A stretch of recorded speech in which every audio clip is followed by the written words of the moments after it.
사랑하는 성도 여러분, 좋은 아침, 주님 안에서 맞은 새 하루입니다. 오늘도 변함없으신 주님의 은혜와 사랑을 따라서 기쁨과 평안을 누리며 또한 나누는 복된 삶을 이루시는 저와 여러분이 되기를 기도합니다. 오늘은 시편 56편 7절에서부터 10절 말씀으로 새벽 기도회를 시작합니다. 그들이 악을 행하고야 안전하오리이까. 하나님이여 분노하사 뭇백성을 낮추소서. 나의 유리함을 주께서 계수하셨사오니 나의 눈물을 주의 병에 담으소서. 이것이 주의 책에 기록되지 아니하였나이까. 내가 아뢰는 날에 내 원수들이 물러가리니 이것으로 하나님이 내 편이심을 내가 아나이다. 내가 하나님을 의지하여 그의 말씀을 찬송하며 여호와를 의지하여 그의 말씀을 찬송하리이다. 아멘. 하나님을 믿고 그 뜻대로 사는 자, 또 어떤 상황에서도 주의 뜻을 따라 살기를 결단하는 자에게 늘 보호와 위로, 새 힘을 공급하여 주시는 신실하신 주 하나님을 이 아침 찬양합니다. 시편 기자의 고백과 같이 그 사랑하는 백성의 앉고 서심을 아실 뿐만 아니라 그들의 형편을 헤아리시며 불의에 넘어지거나 좌절하지 않게 하시고 마침내 은혜로 보상하시고 악한 이들을 심판하시는 선하신 주님을 오늘도 우리가 믿으며 따르오니 세상의 흔들림과 같이 흔들리기보다 믿음의 심지를 더욱 견고히 하는 장부와 같은 믿음으로 살아가는 우리가 되게 하여 주시옵소서. 하나님께서 내 편이 항상 되어주심처럼 우리도 하나님의 편으로만 살게 하여 주시옵소서. 영원히 하나님과 한편 되신 예수님의 이름으로 감사 기도합니다. 아멘. 오늘 우리에게 주신 하나님의 말씀은 로마서 4장 1절에서부터 12절 말씀입니다. 그런즉 육신으로 우리 조상인 아브라함이 무엇을 얻었다 하리요? 만일 아브라함이 행위로서 의롭다 하심을 받았으면 자랑할 것이 있으려니와 하나님 앞에서는 없느니라. 성경이 무엇을 말하느냐? 아브라함이 하나님을 믿음에 그것이 그에게 의로 여겨진 바 되었느니라.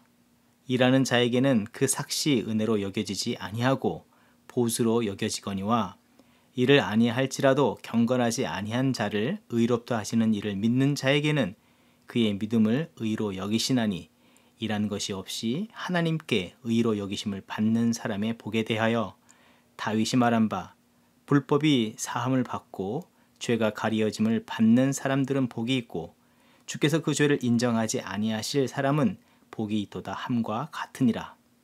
그런즉 이 복이 할례자에게냐 혹은 무할례자에게도냐? 무릇 우리가 말하기를 아브라함에게는 그 믿음이 의로 여겨졌다 하노라. 그런즉 그것이 어떻게 여겨졌느냐? 할례시냐 무할례시냐? 할례시가 아니요 무할례시니라. 그가 할례의 표를 받은 것은 무할례시의 믿음으로 된 의를 인친 것이니 이는 무할례자로서 믿는 모든 자의 조상이 되어 그들도 의로 여기심을 얻게 하려 하심이라. 또한 할례자의 조상이 되었나니 곧 할례 받을 자에게 뿐 아니라 우리 조상 아브라함이 무할례 시에 가졌던 믿음의 자취를 따르는 자들에게도 그러하니라. 아멘.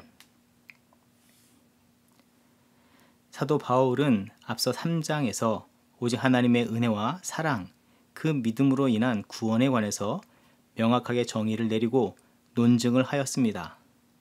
4장에 들어서는 그가 정의하여 선포한 말씀에 대한 증거, 곧 예를 들어서 참된 하나님의 베푸신 구원과 바른 믿음을 갖도록 예를 들어서 설명하고 있는 것입니다. 그 중에서 믿음의 조상으로 상징적으로 불리는 아브라함과 또 눈에 보여지는 몸에 새겨진 믿음의 표식이라 공공연하게 말하는 할례를 들어서 설명을 하고 있습니다. 여기서 거론한 아브라함과 할례는 잘못된 믿음의 내용을 더 공고히 해주기 위한 목적이 아니라 여전히 초대교회 내에 예수 그리스도의 참된 믿음보다는 이것들을 앞세워서 자기의 공로에 그릇된 신앙관을 가지고 있는 사람들로부터 모든 자들의 믿음을 바로 교정할 수 있는 도구로 삼아 참된 복음을 증거하려고 사용하고 있는 것입니다.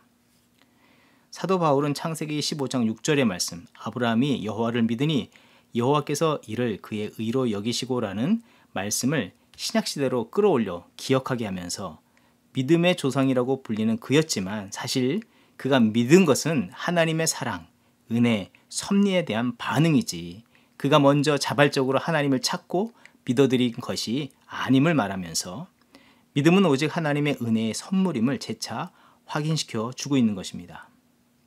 또 창세기 17장 9절에서부터 11절의 말씀, 하나님이 또 아브라함에게 이르시되 그런즉 너는 내 언약을 지키고 내 후손도 대대로 지키라. 너희 중 남자는 다 할례를 받으라. 이것이 나와 너희와 너희 후손 사이에 지킬 내 언약이니라. 너희는 포피를 베어 버리라. 이것이 나와 너의 사이의 언약의 표징이니라. 이 할례의 규례의 본래의 의미는 하나님의 의롭게 여겨주심의 상징인 것이고 이를 기억하며 자신들을 세상의 부정과 구별하며 순결하게 하나님의 언약을 지켜나가면서 하나님의 뜻, 하나님의 나라를 이뤄가는 사명을 감당하는 의미로 받도록 하신 것입니다. 사도 바울은 다시 한번 영적인 우선순위, 이 질서를 바로 설명하면서 또 본질적인 뜻을 상기시켜 주고 있는 것입니다. 하지만 안타깝게도 과거 유대인들이 그러했듯이 자신들의 몸에 할례를 행함으로 남게 된 표식 자체에만 마음을 두며 하나님과의 온전한 관계나 또 그의 나라를 이뤄가야 하는 그것에 마음을 두지 않는 자기만족과 자기중심적인 신앙으로 변질되어 왔는데 이처럼 이제 예수 그리스도와 그의 십자가로 세워진 교회, 곧 예수 그리스도만이 구원과 믿음의 새로운 출발점 삼아야 하고 십자가만이 오직 구원과 거룩한 삶의 표식으로 삼아야 되지만 하나님의 은혜요 그리스도의 핏값으로 사신 교회 안에서도 여전히 유대 전통에 사로잡혀서 그것을 고수하는 자들이 있음으로 인해서 빚어지는 문제들, 곧 참된 믿음에서 떨어져 나갈 위험과 그래서 하나님께서 이루신 구원의 역사와 회복된 관계를 깨트릴 위험, 또 유대 전통 어떤 상징적인 인물 뒤에 줄을 서거나 혹 자신의 몸에 새긴 자기 공로 등으로 구원과 믿음을 대신하거나 그러지 못한 이방인 그리스도인 간의 갈등, 분열, 다툼의 문제들이 심각하게 일어나게 되었던 것입니다. 그것은 결국 더 나아가서 하나님께서 주신 사명, 이 복음과 은혜와 사랑을 증거하는 사명의 장애를 일으키기에 충분한 상황에 그들이 빠져 있었던 것입니다. 여기서 우리가 살펴야 하는 것은 믿음으로 구원을 얻는다는 명확한 사실을 알아야 하는 것뿐만 아니라 하나님의 베푸신 참된 구원의 역사와 그 은혜와 사랑을 알지 못하면, 참되게 믿음으로 받지 못하면 일어나는 문제들을 우리는 주의해야 한다는 것입니다. 곧 하나님께서 이루시고 또 완성해 가시는 구원의 역사에 정면으로 방해하는 일로 드러날 수 있는 것을 우리가 더욱더 유의해야 하는 것입니다. 왜냐하면 지금 우리가 묵상하는 것은 로마서의 말씀입니다. 로마 교회에 보낸 편지입니다. 그 교회를 구성하는 성도들이 참된 믿음으로 그리스도 예수 안에서 한 몸을 이루고 또 온 세상과 열방을 주께로 인도하는 거룩한 사명을 이뤄가야 할 책임이 있는데 그릇된 믿음으로 이 모든 주의 뜻에 정면으로 위배하고 있기 때문이라는 사실입니다. 오늘 이 아침에 우리가 한 가지 붙잡고 묵상해야 한다면 우리는 하나님의 은혜를 바로 아는 믿음을 가져야 하는 줄 믿습니다. 아마도 사도 바울이 아브라함과 할례를 예로 들어서 참된 믿음이 무엇인지, 무엇이 우선인지를 설명하는 것을 볼 때에 로마교회 성도, 특별히 먼저 하나님을 안다고 자부하는 유대인 그리스도인들이 참 은혜의 믿음보다는 그들의 전통과 행위를 앞세워서 헬라파 그리스도인들 앞에서 교만하게 행동하였기에 이를 예로 들어서 설명한 듯 보여집니다. 먼저 믿었다고 하였지만 잘못 믿었고 잘못된 믿음으로 인해서 믿음을 주신 하나님의 참된 뜻을 알지 못할 뿐만 아니라 연약한 자들, 더더욱 하나님의 은혜가 필요한 자들을 은혜의 자리로 들어오지 못하게 하는 영적인 무지와 교만에 의해서 하나님의 그 진실마저도 왜곡시킬 위험이 있었던 것입니다. 본문 4절의 말씀, 일하는 자에게는 그 삭시 은혜로 여겨지지 아니하고 보수로 여겨지거니와. 메시지 성경은 이렇게 설명하고 있습니다.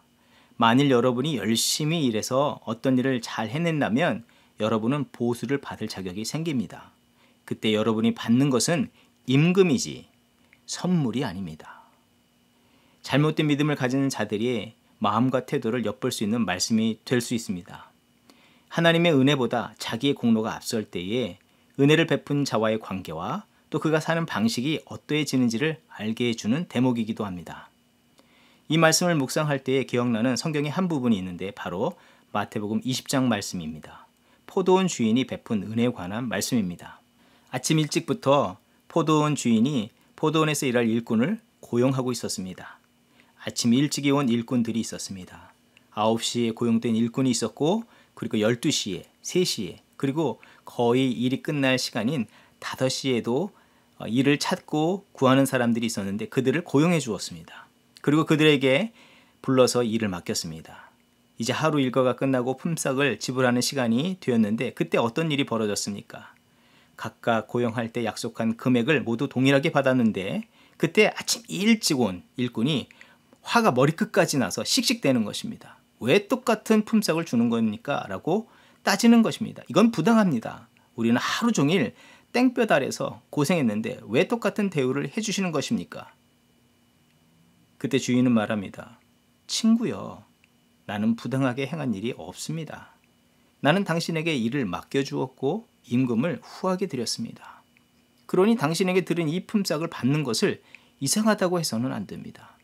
내가 이 늦게 온 사람에게 동일하게 대우해 준 것으로 나를 인색한 사람으로 평가하는 것은 옳지 않은 일입니다. 은혜를 은혜로 여기지 않으면 그것은 자기 공로나 당연한 보상으로 여기고 혹 자기 기준에 못 미친다 여기면 은혜를 베푼 포도원 주인마저도 악한 사람으로 규정해버립니다. 게다가 문제는 지금 주인에게도 불평이지만 나머지 차가운 시선을 어디에 쏟고 있습니까? 저 5시에 늦게 일하러 들어온 일꾼들, 그들을 마치 뻔뻔한 인간들로 바라보고 있지 않습니까? 지금 로마 교회 안에 이런 분위기가 감돌았을 것입니다. 이 복음의 주인 대신 하나님과 하나 되고 또 함께 한 몸을 이룬 성도와 화목을 이루며 더 나아가 더욱 연약한 자들에게 주의 복음과 사랑을 전해야 할 이 사명을 맡은 자들이 참된 은혜, 그 은혜의 복음을 온전히 알고 믿지 않음으로 빚어지는 비극이 교회 안에 발생이 되었고 교회를 병들게 하고 무너지게 하는 일이 이루어지고 있다는 것입니다. 이것은 교회뿐만 아니라 현대의 우리의 삶과 가정에서도 마찬가지입니다. 오늘 내가 가정 안에서 불만이 있고 누군가에게 비난하고 비판할 거리가 보여질 것입니다. 남편을 향해서, 아내를 향해서, 자녀를 향해서, 혹 직장에서 주인과 직원들에게 이런 마음이 들 때 우리는 자신을 돌아보아야 합니다. 혹 오늘도 공평과 정의로 다스려 주시며 은혜와 사랑으로 베푸시는 하나님의 은혜가 나에게 임하고 그 은혜로 하나님께서 오늘도 우리를 주장하고 계신다는 것을 온전히 바라보지 못하는 것은 아닌지 돌아보아야 한다는 것입니다. 포도원 품꾼이 은혜를 모르는 동시에 그 주인과 관계가 급속도로 냉각되고 관계에 금이 가고 뿐만 아니라 늦게 들어온 일꾼들에 대해서 비난과 원망의 마음을 가차없이 쏟아내는 일을 우리가 보았는데 이처럼 영적으로도 참된 하나님의 은혜를 알지 못하고 바른 믿음을 갖지 못한 자는 반드시 교만한 자리에 서게 되고 은혜를 베푸신 하나님과 이웃들과의 관계가 모두 깨어진다는 것을 잊지 마시기 바랍니다. 어찌 이런 상태에서 살아갈 수가 있고 또 사명을 감당할 수 있겠습니까? 우리는 기억하기를 로마서 1장에서부터 말씀되어 왔던 하나님의 구원하심, 베푸신 은혜와 사랑의 그 깊이와 넓이를 온전히 아는 믿음을 가져야 되는 줄 믿습니다. 그때 비로소 죄와 허물에서 멀어지게 되고 하나님의 거룩한 뜻을 따라 사는 성도와 교회가 될 줄 믿습니다. 오늘 우리의 삶이 하나님의 참된 은혜를 알고 믿고 또 하나님께 감사하며 겸손으로 살아가는 저와 여러분의 삶이 되기를 주의 이름으로 축원드립니다. 기도하겠습니다. 하나님, 우리에게 주신 믿음은 오직 은혜이며 선물인 것을 알게 하여 주시옵소서. 은혜를 은혜되게 참되게 겸손으로 받고 은혜에 합당한 거룩한 마음을 품고 살아가게 하여 주시옵소서. 무엇보다도 우리가 응당 죄의 대가를 지불해야 마땅하지만 우리가 지불할 능력이 없음을 아시고 하나님의 아들 예수 그리스도의 십자가의 보혈로 대속하여 주시고 구원, 자유, 평강의 은혜를 베풀어 주셨는데 늘 이 사실을 잊지 않게 하여 주시옵소서. 은혜 받은 자로 또 은혜를 전하는 자로 이제 살아가게 하여 주시옵소서. 은혜를 모르는 교만한 자요, 하나님을 원망하고 이웃에 비난하는 어리석은 포도원 품꾼 같은 자로 살지 않게 하여 주시옵소서. 감사드리며 예수님의 이름으로 기도합니다. 아멘. 이 시간 중보기도의 제목을 나누며 기도의 자리로 나아갑니다. 교회 사역을 이끄는 목회팀과 당회를 위해서 함께 합심으로 기도합니다. 팬데믹 상황으로 인해서 뉴노멀 환경 가운데 처해져 있는데 본질과 비본질을 잘 구분하고 내년도에 창립 50주년을 맞이하는 우리 교회에 어떤 변화와 새로운 시도, 이 믿음의 모험과 발전의 기회의 문을 성도들의 가정과 교회 앞에 열어주시는지 하나님의 뜻과 인도하심을 민감하게 분별하는 지혜를 목회팀과 당회에 허락하여 주시옵소서. 모든 성도와 교회가 하나님의 뜻에 집중하고 뜻하신 바에 참된 믿음의 태도와 겸손과 충성으로 반응하게 하옵소서. 또 우리 합심으로 기도할 때에 코로나 상황 중에 의료 현장에서 일하시는 교우들과 가족들을 위해서 기도합니다. 이들을 안전하게 보호하여 주시고 새로운 힘과 열정, 소망과 은혜를 매일 부어주시기를 위해서 기도합니다. 주의 백성들의 손길을 통해서 치유하시는 하나님의 은혜가 환자들과 병원의 동료들에게 흘러가게 하시고 특별히 이 무더운 날씨 속에서도 헌신을 다하는 이들의 지친 육신과 마음을 위로하시고 새 힘을 더욱더 부어주시기를 위해서 기도하도록 하겠습니다. 기도하겠습니다.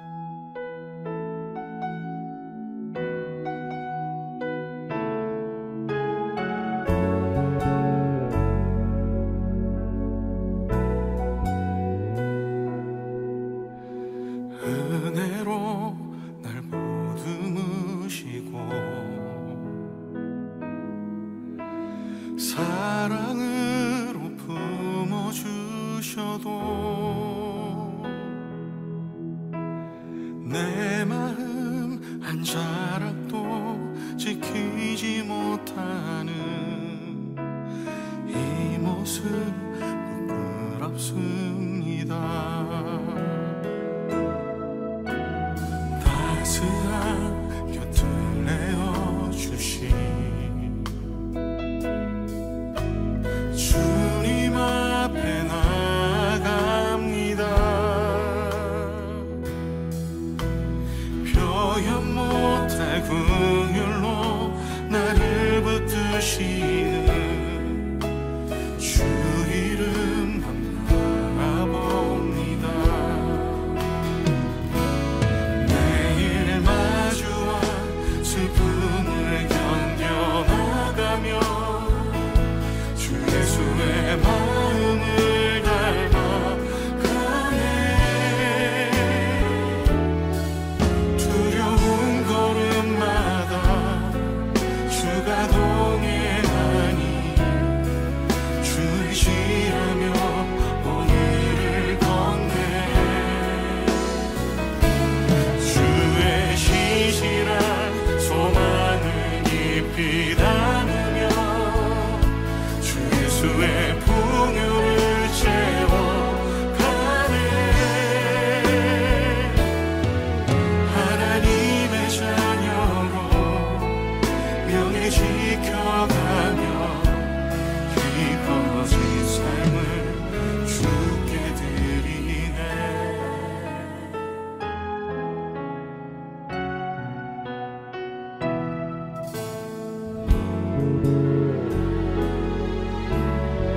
따스한 곁을 내어주시니 따스한 곁을 내어주신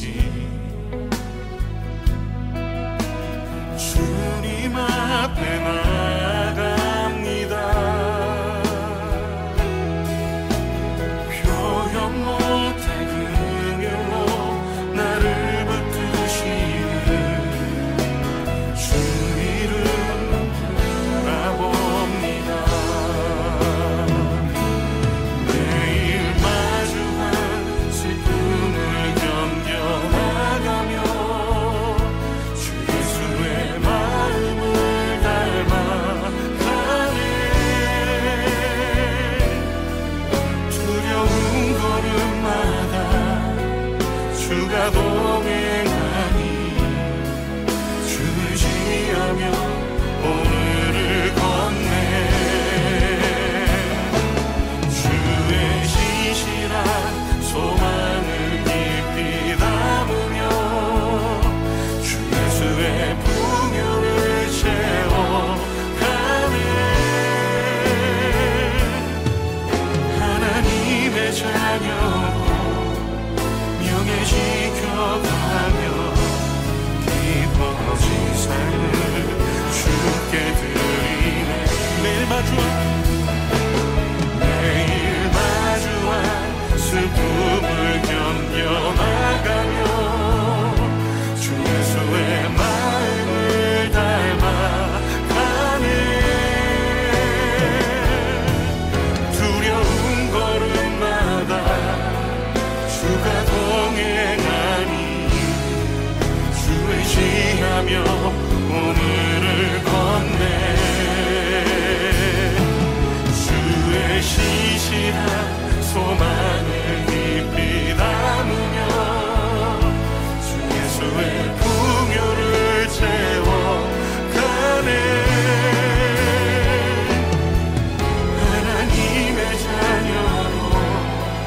주 예수의 마음을 닮아가네.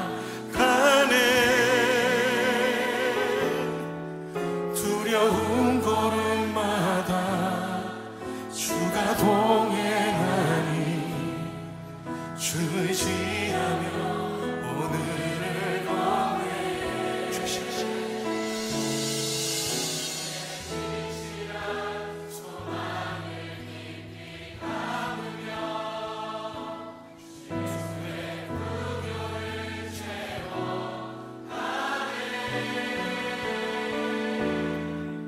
하나님의 자녀로 명예 지켜가며 깊어진 삶을 주께 드리네. 하나님의 자녀, 하나님의 자녀로 명예 지켜가며 깊어진 삶을 주께 드리네.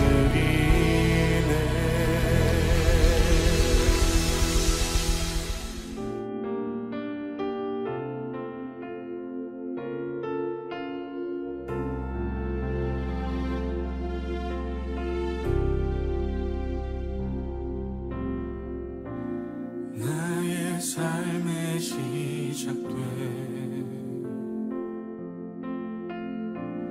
인생의 싸움 속에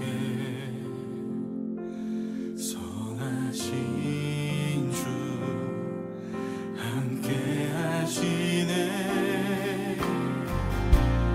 오늘의 걸음 속에 나의 마음 살피시며 말씀으로 내 안에 임하소서.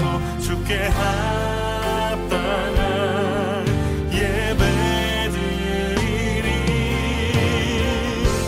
주의 이름 높이리라.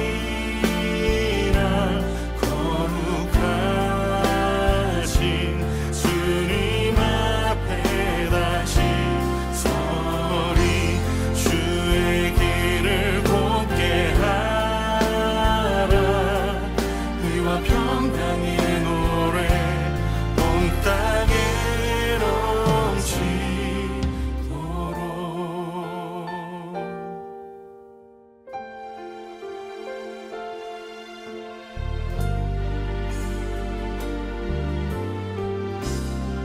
나의 삶이 시작돼 나의 삶의 시작돼 인생의 여정 속에